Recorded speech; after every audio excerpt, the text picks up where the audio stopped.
Opa, esse aqui é o primeiro vídeo desse canal, então para começar eu vou fazer um vídeo falando do primeiro episódio da G1, então bora lá. O episódio começa e a gente vê Cybertron, que caso você não saiba, é o planeta dos Transformers, enfim. E aí a câmera dá um zoom e a gente vê a situação de Cybertron, que não está muito boa.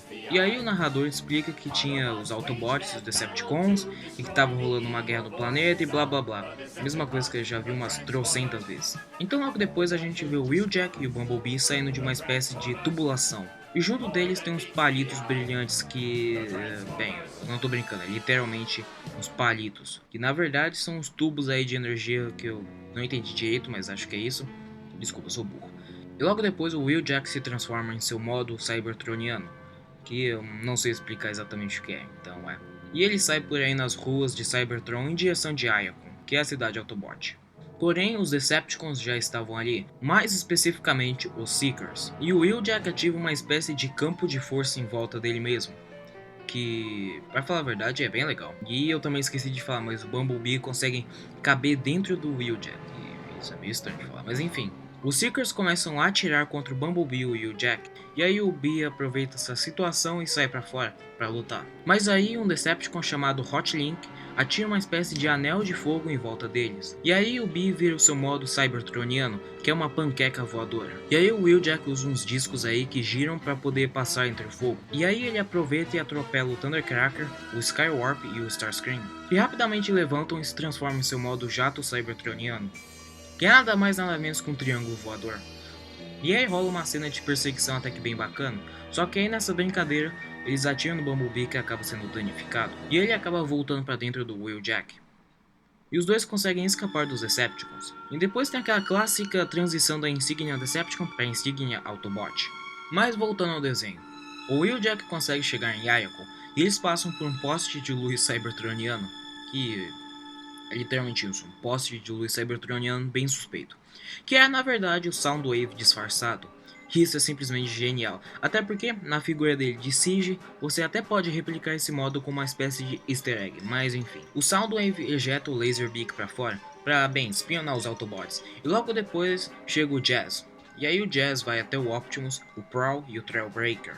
E depois de se transformar, os quatro começam a bater um papo e o Laserbeak volta pro Soundwave, que simplesmente sai voando. Não sei porquê, mas eu acho essa cena simplesmente hilária. Logo depois disso, vemos o Megatron falando que quer uma fonte de energia e depois ele fala pro Shockwave ficar em Cybertron. E o Shockwave diz isso. Shockwave! Qual é a sua ordem, Megatron? Escute bem, você vai ficar por aqui. O planeta Cybertron está nas suas mãos, Shockwave. Não se preocupe, Megatron. Cybertron continuará do mesmo jeito que está agora. Ou seja, Cybertron vai continuar uma porcaria. Aí o Starscream fica putinho porque ele não é o líder dos Decepticons, mas isso não importa. E depois disso os Autobots estão se preparando para vazar em uma nave chamada Arca. Porém os Decepticons também têm uma nave, no caso a Nemesis. E eles seguem os Autobots decolando. E aí os Autobots percebem que estão sendo seguidos e a Nemesis faz algo chamado raio de atração, que cola ela com a Arca. Depois disso, os Decepticons, no maior estilo Darth Vader, começam a invadir a nave dos Autobots. Aí a Arca perde o controle no meio da batalha que ia começar, e as duas naves caem em um planeta, que adivinha, é a Terra. A Arca acaba colidindo com um vulcão, e 4 milhões de anos depois, ou seja, se passa um tempinho, o vulcão começa a entrar em erupção, e o Teletran One, que é o computador dos Autobots, se ativa e lança uma espécie de drone no ar, que escaneia um jato militar e acaba revivendo o Skywarp, que estava ali perto dele. E com isso o Skywarp aproveita e revive o Megatron, e aí os dois começam a meio que reviver todos os Decepticons que estavam ali.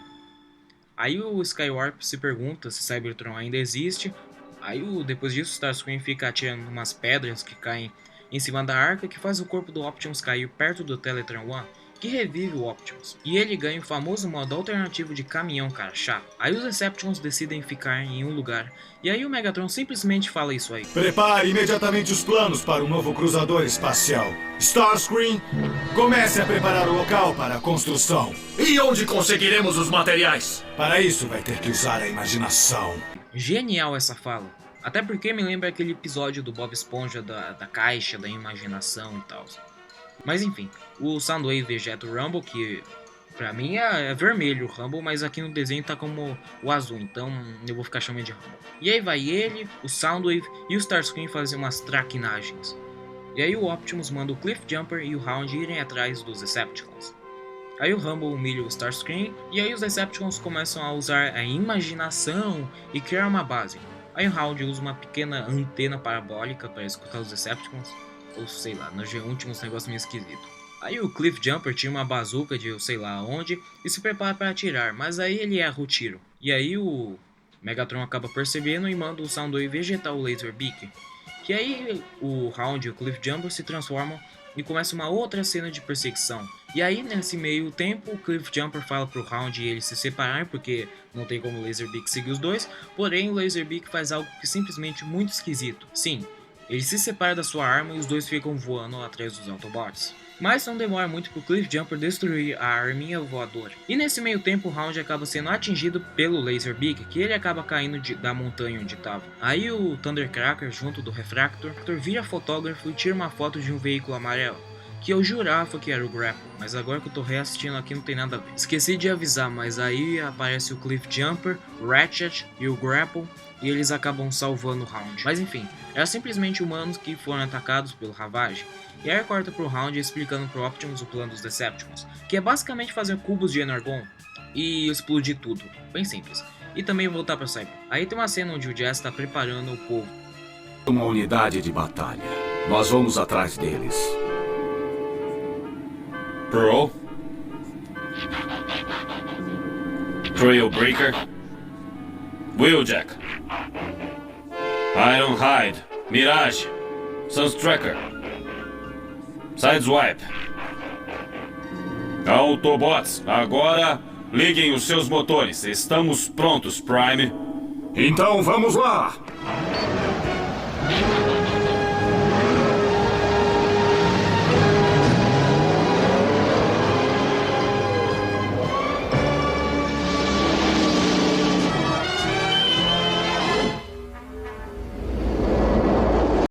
E aí os Decepticons vão para uma plataforma de petróleo e conhecemos o Spike, o Witwick e o pai dele, que eu não lembro o nome do pai dele. Enfim, aí os Decepticons chegam e começam a atacar a plataforma. Aí eles jogam todo mundo na água.